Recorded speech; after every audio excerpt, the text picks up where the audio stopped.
The ego or separate self is initially seen as a concept of something that I know I'm not, but sometimes I act as. In the first part of this 3-video series, we went through negative reinforcement to the nature of our being. In essence, just simply realizing what I'm not to arrive or reveal that which I am. If you haven't watched that video, go watch it because it's important for this. Once we have established ourselves in this state of unknowing, knowing that we are is a very important point. Unknowing, meaning I don't know what I am, but I do know that I am. And at the same time, observing that everything that tries to define me comes and goes, therefore it cannot be me. It is just a passing thought that gives color to myself. And it is not me, no matter what convincing color it gives me, because it goes away, and because of the nature of impermanence, it is not me. Because that which I am, even though I don't know what I am, remains always. And so I know that I am. I just can't know what I am. And I'm fine with that. So as we begin to establish the environment or understand the environment of reality, there is self, undeniable, I always am, and there is no lapse in between me. There is no me, not me, me. That experience of not me, that experience of not being doesn't exist. We have no proof of it. Now, we cannot say for sure that it doesn't exist. We just know that there is no proof of its existence, of not being, which is the same thing. I know it sounds confusing, but it's a different way of realizing that we have no proof of not being. That's how we arrive at the understanding of being is always present. Being is permanent. It's a very important point because we want to see it from both ways. That way, we avoid belief. We want to avoid belief. And again, 2 ways is realizing that I'm always present, and at the same time, skeptical being, we say, if there is a not being state, I have no proof of it. Even if there is, I want to play devil's advocate. Let's say there is the state of not being. I have no proof of it. And the more I look, the more this understanding that I am always present remains, and it gets reinforced. So that's the environment that we created. Now, how do we spot the separate self? Here's how easy it is once we have established this environment. Because I already know that anything that comes through, it is not me. It is just a coloring of me, for sure, because I do experience it. So it is something ephemeral in the moment, and it goes away. And yet, it is not me. Simple understanding. We're not teaching any concepts, any ideas. It's an understanding.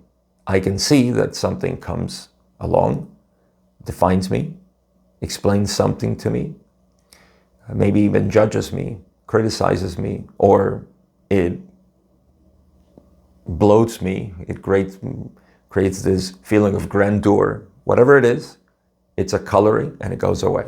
And yet I remain as this presence. We can call it peaceful presence for now. That's okay. So in this process, we begin to see that there is an I thought, a me thought, myself thought that refers to the self that is experiencing it. And it takes on the coloring of whatever it is that the narrative is saying. Some narratives are a little bit more convincing and intense, strong. Others are a little bit more weak, tenuous, or simply neutral. And yet, all of them may encounter this I thought that says, I, and there it goes, the narrative or the explanation or the definition. So now we're beginning to see how in this field of reality, the I thought arises. And out of this I thought, every other narrative springs forth. everything is centered around this limited I, that once we see it, and that's the purpose of this video, that once we see it arise, we can say for sure that is another coloring of myself, and I watch it go away. It is part of this stream of thoughts. It is not me. And that is a very real feeling, a very real understanding that arises from just looking at the field of experience and seeing that every narrative that arises falls away. Any thoughts that come up go away. And this I thought that feels like a contraction, it feels like it owes its reality thanks to the story or the narrative. And once the story and the narrative go away, then it goes away. Also, when you remove the I thought, when you realize that that is not me, then the narrative also falls away. Remove any of the two and the other goes away because they're both interdependent. And yet you remain. This becomes simply part of what we observe, part of what we see as investigators of reality. And the one thing that gets reinforced over and over again is your sense of self, your sense of being, which is always present, it's permanent, and it doesn't depend on any thought, story, narrative, particularly not dependent on the I thought that colors itself with the narrative and feels that it is defined by that. Actually, it is totally dependent on it, because once we remove it, there is no I thought, there is just presence. And if you remove the I thought and realize that it's just a story, then the story goes away as well. So that's it for this video. It is very simple. Once we have established, as we did in the first video, this presence, even through negative reinforcement, which is realizing I'm not that, that goes away. I am not that. And yet I remain. Then we can move into observing how this I thought, in which all judgments, all emotions, and everything else arises, and then it falls away. And the more we see this, the more we see its illusory aspect. And we don't have to do anything for it to go away. It is naturally going away.